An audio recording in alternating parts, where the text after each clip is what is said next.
lot of times there's questions. I remember myself, when I was young, I had a lot of questions. I would ask one or two people the question, especially when it came to Judaism. And if nobody had the answer, or if the answer they gave me wasn't really good, I just let it go. It's like, oh, this, yes, no, maybe. I let it go and moved on. The reality is, Rabotai, that if you let things go, you're never going to get to a life without worry. And that's what a life with Bitachon is. Now, in this week's parasha, we start with the first set of instructions. Parashat Shmini says, ויהי ביום השמיני קרא משה לאהרון ולבניו ולזקני ישראל, ויאמר אל אהרון, קח לך עגל בן בקר לחטאת ועי לעולה תמימים והקרב לפני אדוני. It was the 8th day. Moshe summoned Aaron and his sons and the elders of Israel, and he said to Aaron, take for yourself a young bull for the sin offering, and a ram for an elevation offering. So here we're implementing some of the things we learned from last week. But it says the 8th day. We know we only have 7 days. What does it mean, 8th day? 8th day means that the first 7 days, only Moshe Rabbeinu was allowed to do all of this. And Hashem commanded that Aaron and his sons will be inside.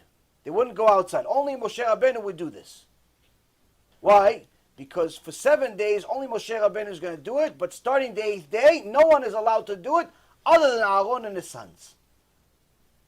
Other than Aaron and his sons. So we see that even Hashem has a system even for his Kohanim, for his Levi'im.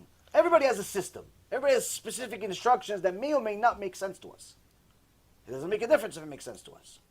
But if you fast forward a couple of verses to verse number 6, it says, ויאמר משה, זה הדבר אשר ציווה אדוני, תעשו וירא עליכם כבוד אדוני. Moshe gives us the secret of all secrets. He says, Moshe says, this is the thing that Hashem has commanded you to do. Then the glory of Hashem will appear to you. Moshe tells us, you see all this korbanot, all the system, the stuff that's unusual, the mitzvot that you don't really understand. Why is there an eruv? Why there isn't an eruv? Why do you have to eat kosher? Why not kosher? Why does it matter if you wear shatnez or don't wear shatnez? Or if you keep Shabbat, you don't keep Shabbat? Or if you eat matzah from this guy or matzah from that guy? Or if it's chalak or it's chalav Yisrael? All these mitzvot that for a new person don't really make much sense. And quite frankly, sometimes the new person has been religious for 30 years. Sometimes the new person, I don't mean new person, he's a brand new Baal Tshuva. You know, last week he's a Mechalel Shabbat, this week he's a Shomer Shabbat. No. New person, I mean new to the Torah. New to the understanding of what is the will of Hashem. What is Ritzon Hashem? Because we live in a world where people think that whatever they want, Hashem should deal with. He should just accept me as I am. That's the politically correct world that we live in today, and many rabbis enable people to think like this. Hashem loves you no matter what. Every Jew has a share of the world to come. Everything is good. Everything is great. And the reality is, anyone that's lived in the world for long enough knows that life is not so great. Life is not so great. Why? Cancer happens, disease happens, divorce happens, theft happens, robbery, bankruptcy, deals going bankrupt, people stealing, people lying, people cheating. All types of stuff happens in life. So all of this, no, life is great mentality, it's not really true. Unless you have bitachon. Why? If you have bitachon, then you know that everything that's happening is from Hashem and it's good. But very, very few people actually understands what it takes to actually live a life of bitachon. So here, first and foremost, Moshe Rabbeinu gives us the first set of instructions. He says, this thing, whatever it is, whether it's Shabbat, whether it's Shatnez, whether it's a Tarat Mishpacha, whether it's Musar and working on your Midot, whatever it is, hard or difficult or not so difficult, doesn't make a difference. Man or woman, acceptable, unacceptable, politically correct or incorrect. This thing that Hashem commanded you to do, this is what you have to do. Then the glory of Hashem will appear to you. Meaning, once you do what Hashem said, then you'll feel the good from it.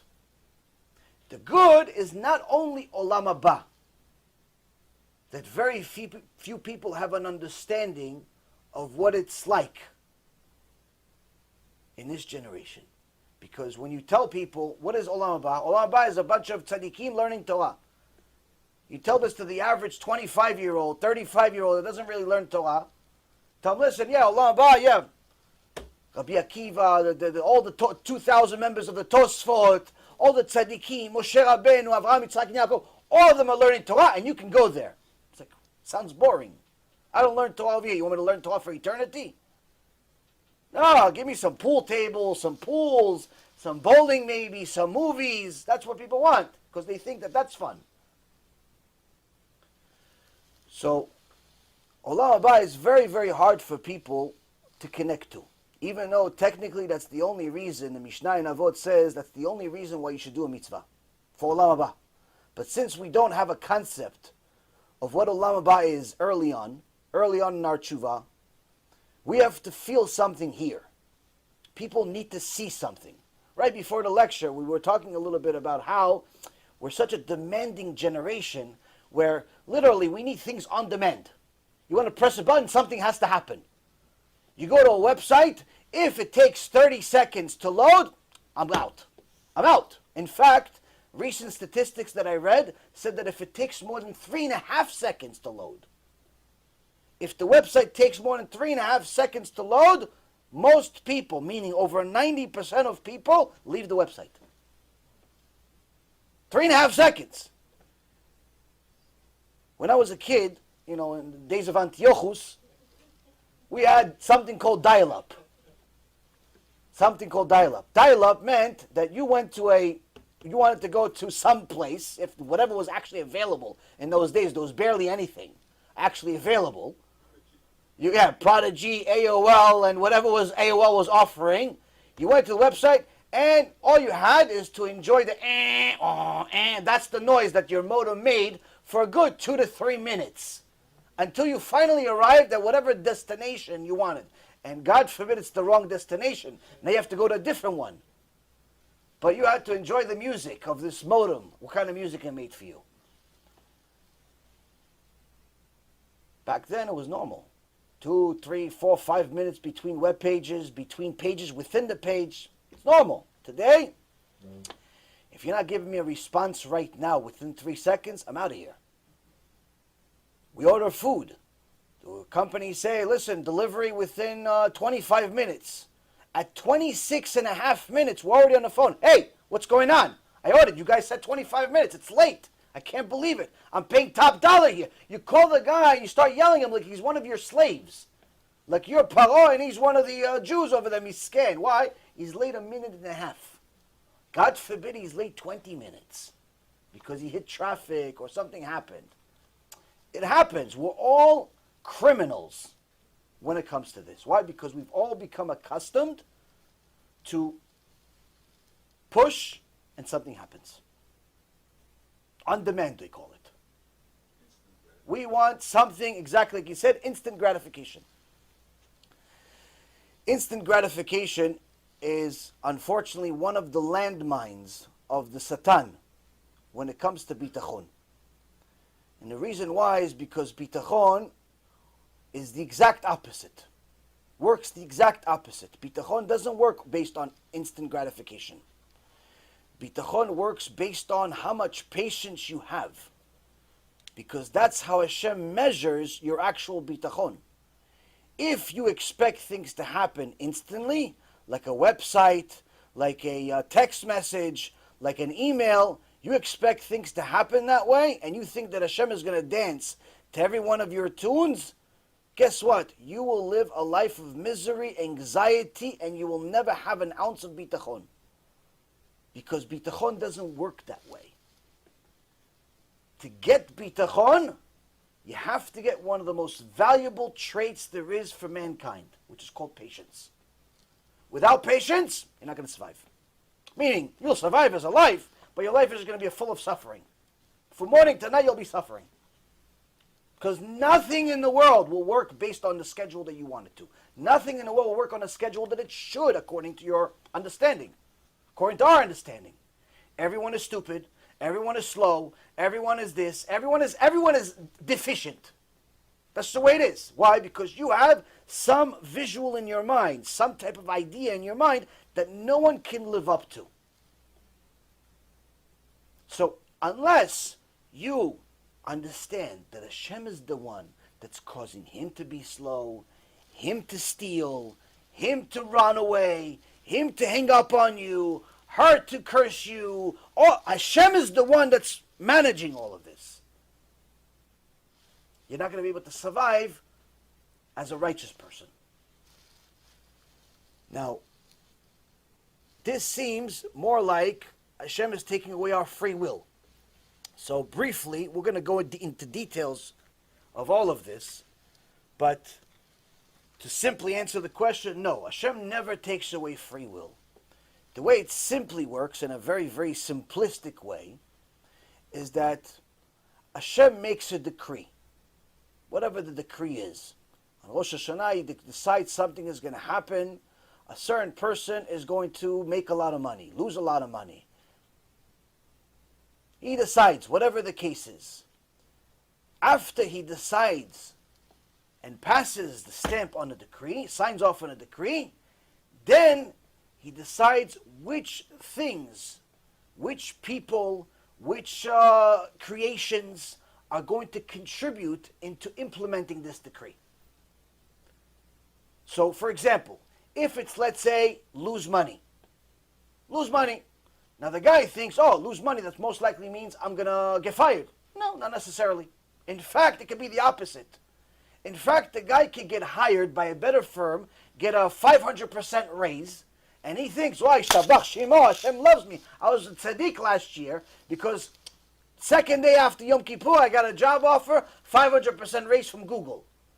So the guy is happy, he walks into Google, he's excited, he has a $500,000 salary waiting for him. All he's got to do is show up. All he's got to do is show up. He thinks, Shtabach Shemo, what a blessing. In reality, this year was decreed to be the opposite, for him to lose a $500,000. Why? Whatever he did, Hashem decided. But how is it going to happen? Hashem will decide throughout the whole year of how this is going to happen, where he could make a $500,000 to the job, but lose $1 million to his investments. Net, yes, he made a $500,000 on a job, but he lost $1 million on investments. Or vice versa. The point is that now Hashem decided to implement, but how is he going to implement the small details? Okay, so one broker that was the best broker in the world for 10 years, all of a sudden became the worst. So instead of making him $1 million, he lost him $1 million. Or perhaps one deal that was going great for 3, 4, 5 years with some partnership, all of a sudden the guy that he was partners with went crazy and decided to run away with some money. Another 100, he contributed 100,000. He contributed 500. Everybody contributed a certain amount of the loss. So why does Hashem pick those people? Because those people chose to do what they're doing. Meaning, there's a decree on them, but they chose to do something bad. So for example, if somebody stole from him, out of the $1 million, somebody stole 200,000, the guy that stole the 200,000, Hashem didn't tell him you have to steal. The guy that stole, he decided to steal 200,000. And Hashem says, okay, since you're going to steal, you decide to steal 200,000, steal from him. Steal from him. Why? Because out of all the people you want to steal from, they don't deserve it. Only he deserves it. So steal from him at 200,000. Meaning that Hashem's decree was already written on Rosh Hashanah. How he's going to implement is going to be based on our decisions.